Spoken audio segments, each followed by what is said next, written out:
Hey, it's me, I'm back. Did you miss me? I'm doing the thing again. It's on my face. Get off my face! Number 85, Casey Musgraves, Golden Hour. I've got a lot to say about the list, which is why I'm doing these.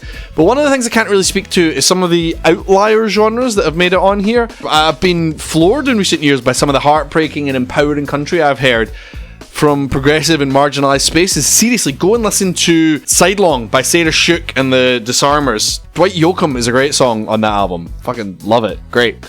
But I'm not huge in the genre or the scene. And it's not fair to put this weight on Casey Musgrave's shoulders, but as the only country album to make the list, I was expecting to be wowed.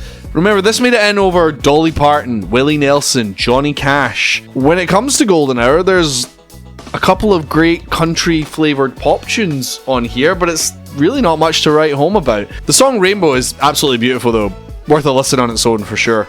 I don't think a list like this has to try and feature as many genres as possible.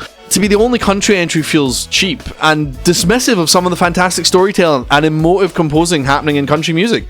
57 out of 100. Number 84, Snoop Dogg Doggy Style. First of all, I'd like to launch my campaign to hashtag bring back skits. More albums need skits. Do skits. Skits are good. They break up the flow. Do a skit for once in a while. Are you listening, Taylor? Anyway, Doggy Style is filled with some of the funkiest, nicest West Coast beats you could possibly ask for. Although, Dre, on this album, chill out with the pan pots. Things are fucking flying left and right and going all over the place. Fucking stop it, man! My main gripe with this album is its lyrical content. It is unwaveringly, unapologetically, unlikably sexist and misogynistic. It makes me feel incredibly uncomfortable in many, many spots. It's really hard to overlook that because it is so often and so viscerally bad that it is the main theme of the album in many ways. Snoop thinks women are just walking vaginas and that's about it. If you do your best to overlook it, there are some banger tunes on here, but I find it hard to do so. It speaks to the quality of the production then, that despite all that, I give this album 50 out of 100. Good job, Dre. TikTok, I just got a notification on TikTok. Come pump breast milk with me. This app is for sickos. Number 83, Patti Smith Horses. This was cool, man.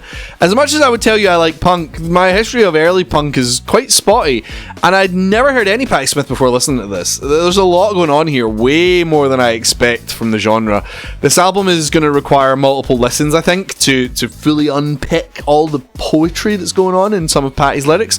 There is a depth here that's hard to fathom on a single listen. Again, the lyrics are just poetry. Fantastic album, not many notes, 75 out of 100. Number 82, 50 Cent, Get Rich or Die Trying. Bitch took my skull. Where'd she go? That bitch took my skull. Before I start, 50 Cent is responsible for one of my favourite tweets of all time, and I enjoy any opportunity to bring it up.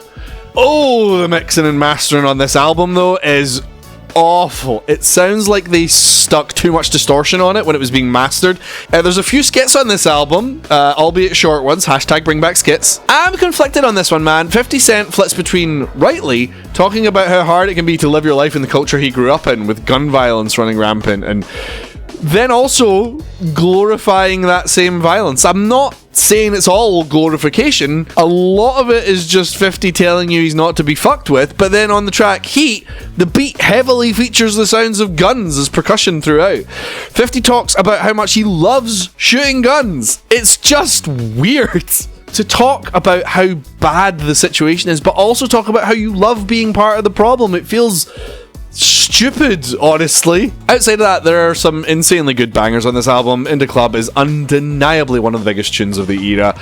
Many Men is also pretty good. There's not many features on this album, which I like. Eminem features twice on this album, and his verse in the penultimate track, Don't Push Me, is fucking rubbish, man.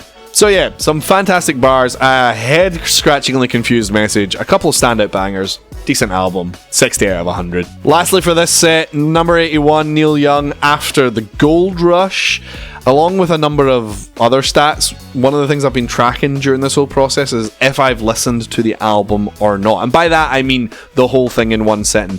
I usually know one or two songs on the album, or at least know the artist, but I knew nothing about Neil Young before this. Not a thing. And I think I can see why that is. It's because this album is quite boring.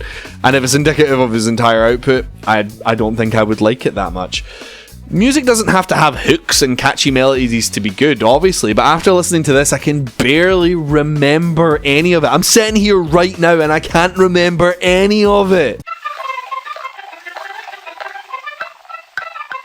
It just washed over me in a sea of beige. 45 out of 100. And that said, that was 5 more albums on Amazon? Apple. They're all the same. It's just big money. Give it to me.